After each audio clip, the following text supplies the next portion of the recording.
So this paper is going to be exploring minimalism and the influence of Eastern classical music and other Eastern traditions.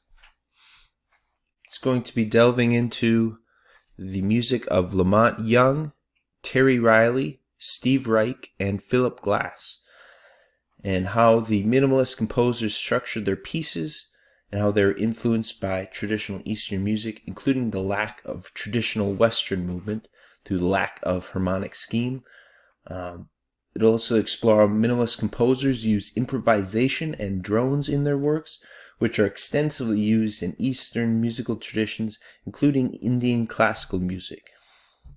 Steve Reich's use of interlocking pitched percussion instruments in many songs will be explored, which has an origin in gamelan music from Bali. These composers also were influenced by the connection of Eastern philosophy to music, in which music can be meditative and a transcendent experience. This will be described and explored in the works of Lamont Young as well as Terry Riley. The music of American composers of repetitive music, or minimal music, can be described as non-narrative and ateleological. This is a quote by Win Mertens in his book American Minimal Music, Lamont Young, Terry Riley, Steve Reich, and Philip Glass.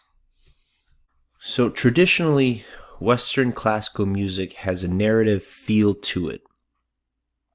It has an exposition where motifs and ideas are introduced, and then it also has developmental parts where these motifs and ideas will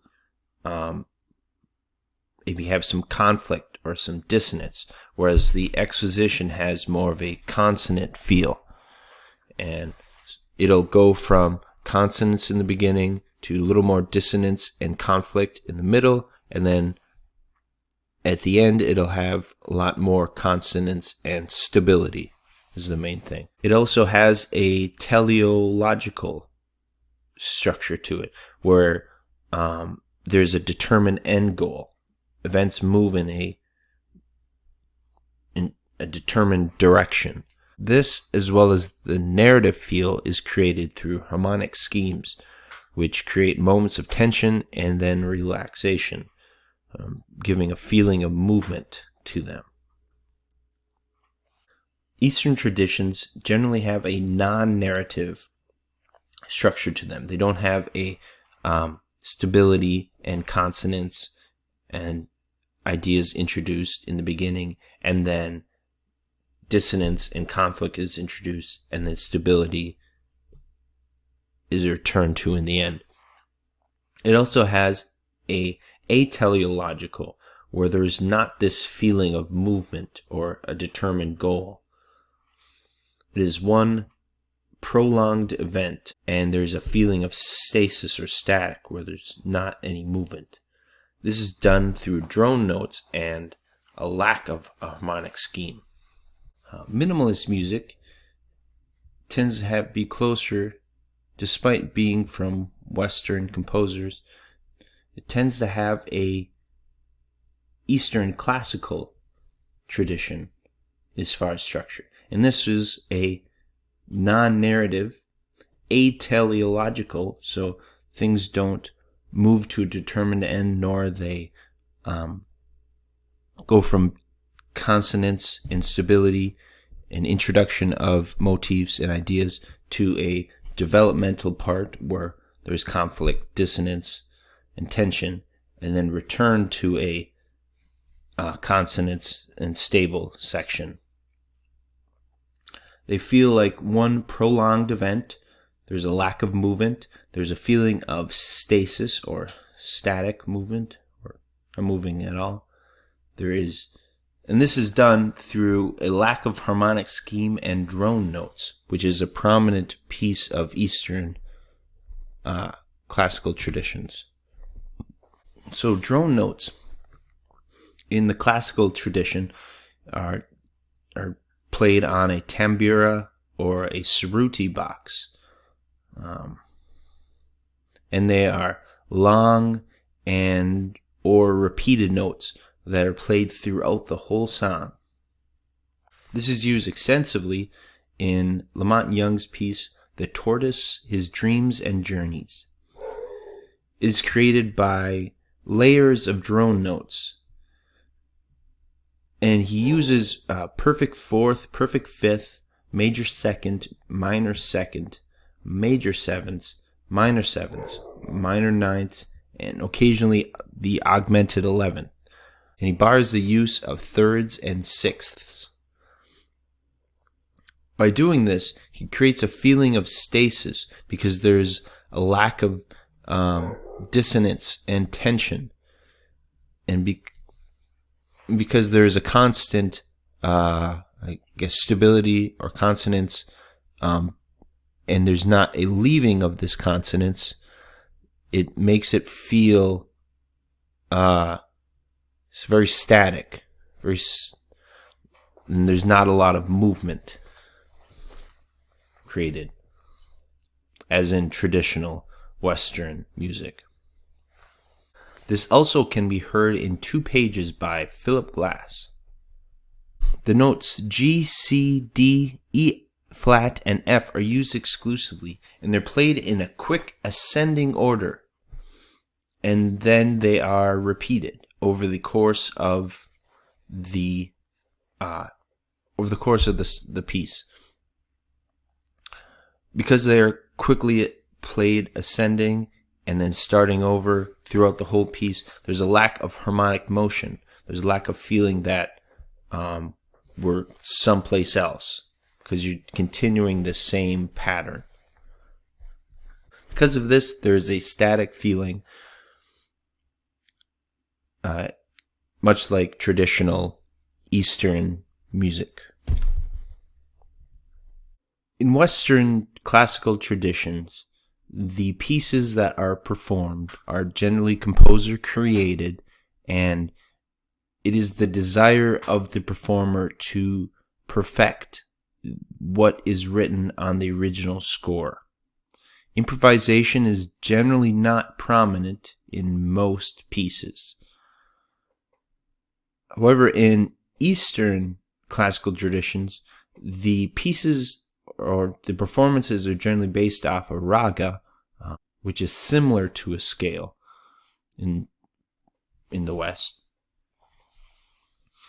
Perfection of a score or melody is not desired. If a piece is played, there'll be some notes that might be different or adjusted, whatever. And improvisation, especially in performances of raga, are very prominent, and it is desired by the performer and the audience. Minimalist composers tried to insert some freedom and improvisation similar to that of Eastern traditions into their works. For instance, this is seen in the work In C by Terry Riley, which is made up of 53 cells of notation or cells of musical phrases, and the performers may choose which cell they want to start on, and they can skip cells that they don't want to play, as long as they play it in order and don't go backwards. They also can play a cell as many times as they would like before moving on to the next one. However, they must stay within 2 cells of others. This gave performers a lot of freedom to improvise. And each time this piece is performed, it allows them to have a totally new piece, similar to that of the Eastern classical tradition.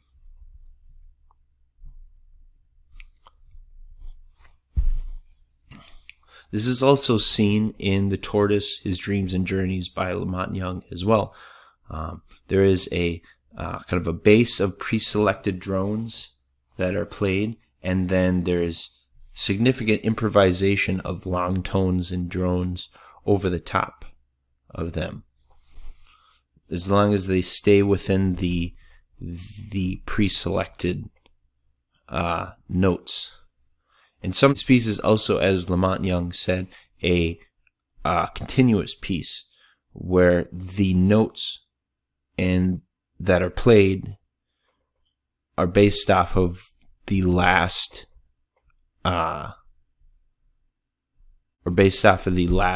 performance.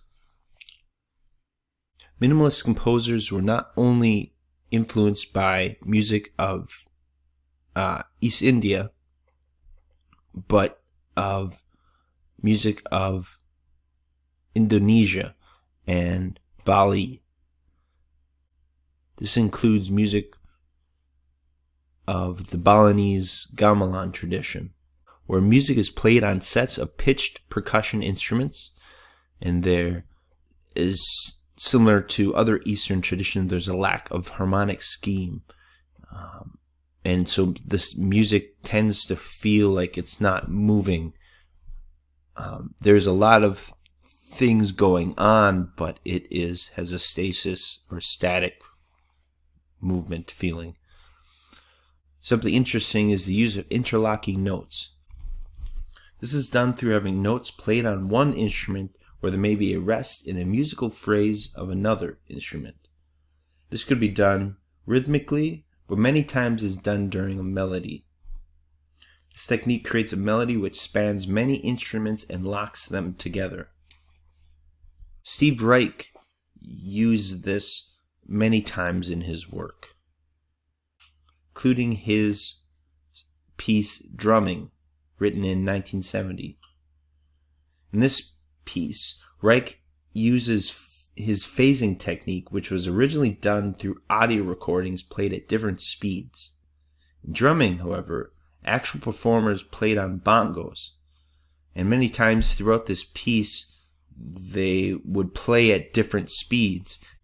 In this way, they became out of sync, like Reich's audio tapes. This causes them to become interlocking at points, for there to be rests in one person's instrumentation while there are notes in another. Another piece that this is done is in clapping music. The piece's only instruments are two performers clapping. They start out playing the exact same line, and as the piece moves on, they start to move out of phase by an eighth note. In this way, they become interlocking in new ways throughout the piece, only to return and become in sync by the end. Reich's music became even closer to gamelan music in his composition Music for Mallet Instruments, Voice and Organ. This extends the interlocking rhythm idea to melodic pieces as well. The piece starts out with phrases that are rhythmically similar but different melodically. These phases slowly move out of phase with each other each time they repeat. This creates not only a rhythmic interlock but a melodic interlocking between instruments. Very similar to Balinese gamelan's interlocking techniques. In most Eastern religions, which tend to descend from Hinduism, there's a belief in moksha.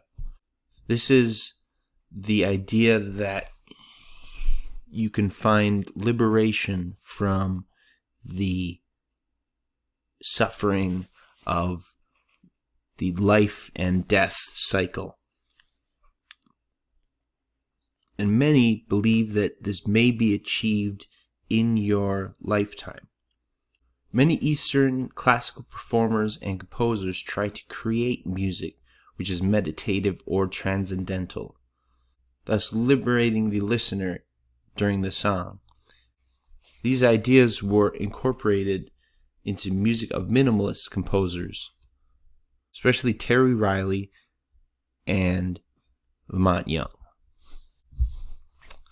Pandit Pran Nath was a master raga performer who Terry Riley and Lamont Young became disciples of in 1970. He believed in the transcendental qualities of music and believe that ragas are living souls. This idea was transferred to Terry Riley and Lamont Young in their music. Trio for Strings by Lamont Young is a great example of this. There's the use of long tones throughout the piece that are long and drawn out and shifted to new notes after long periods of time. The slowing of events creates a slowed sense of time, just similar to the act of meditation.